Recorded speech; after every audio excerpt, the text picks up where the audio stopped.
Sekou Smith, NBA TV analyst, back with us here on Tiki and Tierney. Sekou, what's up, buddy? How are you? I'm good, fellas. How you doing? Doing okay. Listen, it seems like the Cavaliers are a little concerned. They're looking for a second opinion. They're also staring at the a timer here with the trade deadline coming up February 23rd, so they've got to navigate that. What do you think their mindset is right now? And, based on the increased urgency with Kevin's uncertainty with his knee, do you think the likelihood for a trade increases? What do they do here, Sekou? I don't think the likelihood increases at all. I think the Cavs have to take a long-term view at the health of their team. You got to calculate, when do we get J.R. Smith back? And, is Kevin Love's injury something that can be managed between now and the end of the regular season? Can you get him back healthy for the playoffs? And, of course, injuries don't happen on anybody's clock. They come whenever they come, and you have to deal with them. But if you're planning long-term and you're the Cavaliers, I don't think you can be held hostage by circumstance, come trade deadline. You got to make some sound decisions. I know LeBron has chirped about what he wants to see done, but David Griffin and that front office staff, they have to think about, how they manage this between now and the end of June. And to me, that means sitting back and maybe letting the deadline pass without overreacting to their current situation. Yeah, no. Oof, a little risky, though. I know, huh? very risky. Man. I mean, obviously, they can get through the East by them without making any additions, we would assume. But what if Love is hurt? Yeah, They're not getting out of the Eastern Conference. They're going to get challenged, I think, at that point. I think. What do you mean? How critical is Kevin Love to what they're doing, Sekou? Well, listen, he's important, and nobody should diminish the importance, role that he plays on that team. But they absolutely can get out of the East without Kevin Love and Kyrie Irving healthy. They did it 2 years ago.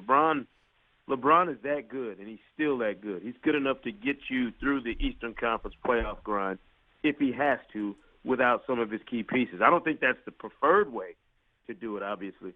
And look, if they're serious about challenging a Warriors team that has 4 All-Stars, then, yeah, their math is not right. They don't have the math right now on their side to take down the Warriors. Now, and we can talk about what happened last year in the finals, the 3-1 deficit and how they came back. But that was largely orchestrated by superhuman performances from LeBron and Kyrie Irving. I don't think you can bank on that happening again after you've been through it one time. The Warriors aren't crazy enough to allow what went down last year to happen again. Yeah. Well, listen, I'm not saying they need to overreact here. They still have some time to judge and let this play out, but I don't know, man. The Eastern Conference is a little more evolved than it was a couple of years ago. The Wizards, with those guards, with that backcourt, they could get hot. And without Kevin Love, can they push them? I believe they can. I believe the Celtics can. This is all assuming that Love is out. But, I guess we'll get an answer on that at some point. I don't think Jahlil Okafor factors in for any contender. I don't think. I'm hearing a lot of Chicago Bulls and some other teams. Number one, are you a fan? And number two, where do you think he winds up? What are you hearing on Okafor at the Sixers? I'm definitely a fan of a young, talented guy who's yet to really sow his oats professionally. We don't know exactly what he's going to be, what kind of player he'll evolve into, based on the dysfunctional situation he was drafted into in Philadelphia. I think the ideal landing spot for him and for the team that is trying to acquire him is New Orleans. I think if you pair him with Anthony Davis and you have 2 big men who can play off of each other, play some high-low, and really give you a different version of what Memphis has, not quite as rugged and tough, but certainly as dynamic offensively as what the Grizzlies have and Zach Randolph and Marc Gasol. I think Anthony Davis would love having a guy like Okafor watching his back, taking some of the scoring pressure off of him, and playing in the paint and allowing Anthony Davis to stretch his game out to the three-point line. I just think the Pelicans, in terms of need and the specific skill set that he brings to the game, Jahlil Okafor makes a ton of sense. It's funny because I'm not a big Okafor fan, certainly aware, don't get me wrong. Big body, very adept, low post, left hand, right hand, and there's definitely some upside. There's no question. I just see him as a horrible pick-and-roll defender. He's a below-average athlete. But I guess what I really – and I've seen him play in person going back to Duke, and I've said this for a couple of years. Tiki would back me up on that. I'm not enamored with what he can become. But there's certainly something there. I guess what worries me, Sekou, and we're talking to Sekou Smith here on Tiki and Tierney, it just seems like there's something fundamentally wrong with his his professionalism or his stuff that you can't quantify on the basketball court? Is he just not a diligent pro? No, and I hear what you're saying. I think, again, when you come into the league, and I say this all the time after, close to 2 decades of observing this stuff, so much of who and what you are your first 3 or 4 years in the league is the environment you're drafted into. You can take quality players, guys who have undeniable talent, put them in a tough situation, and all of the things you talk about get eroded.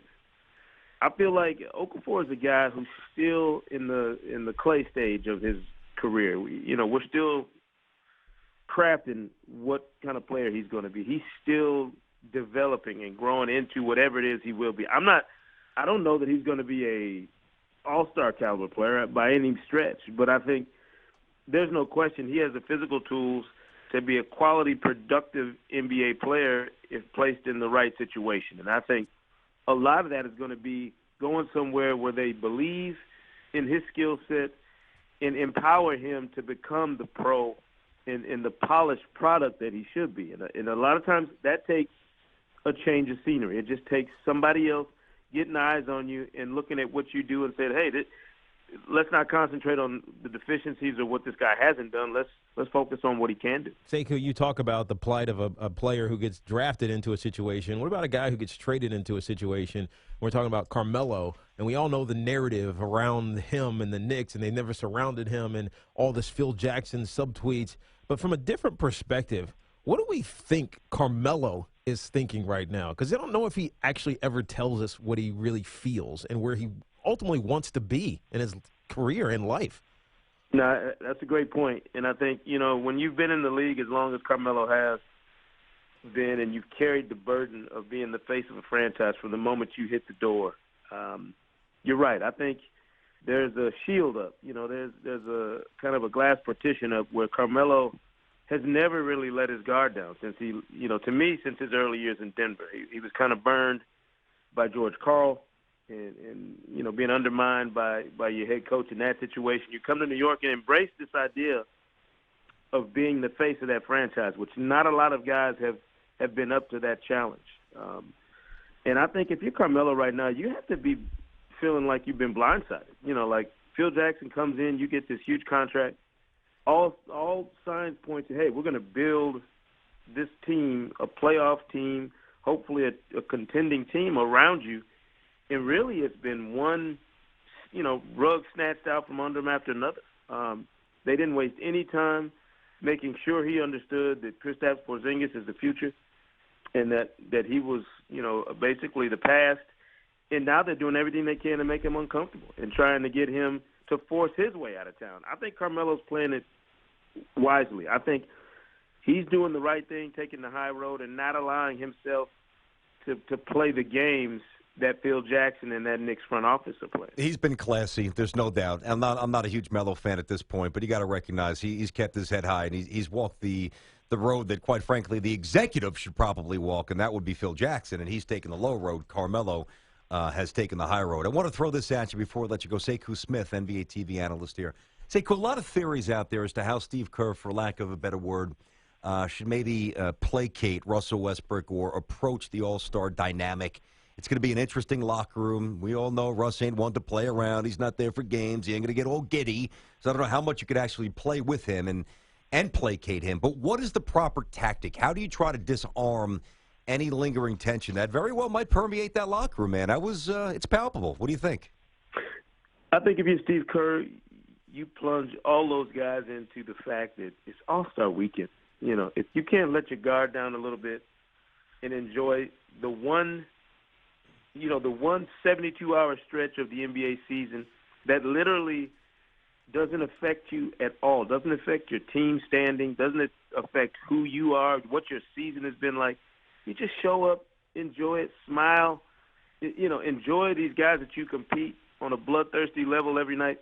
Enjoy them for this one weekend and let bygones be bygones. I don't expect Russ and Kevin Durant to go out there hugging and kissing, but I would expect the both of them to rise above the pettiness for this one weekend and just let it happen. Steve Kerr surely will play it right. You know, he's going to do the right things. He's not going to agitate or antagonize Russell Westbrook in any way. Mm-hmm. The thing I'm worried about is do Russ and Draymond Green come to blows in the locker room, you know, with Draymond trying to, you know, get in the middle of that mix, because Draymond is one of those guys who's not going to allow Russell Westbrook in his attitude to dictate what goes on in that Western Conference locker room. So it'll be interesting for me to see what role Draymond plays in this. Kevin Durant, I'm confident that he will do the right thing. I agree with that. He'll be above it. Yep. But Draymond, I don't know that Russ wants to push Draymond over the edge, because that could be a volatile situation. Yeah. Do you think we'll see 4 Warriors and Russ at any point, or is that the wrong move? If we don't, I'll be disappointed, because I think it's the right thing to do. I think to me that breaks the ice for everybody. And Steve Kerr is smart enough to know that takes the pressure off those players and puts it on him. Unless, of course, they go Isaiah and they isolate him and they don't let him touch the ball like they did years ago. I don't know, man. Imagine, Sekou, you got 4 Warriors out there and you got Russ, and you don't even let him touch the rock.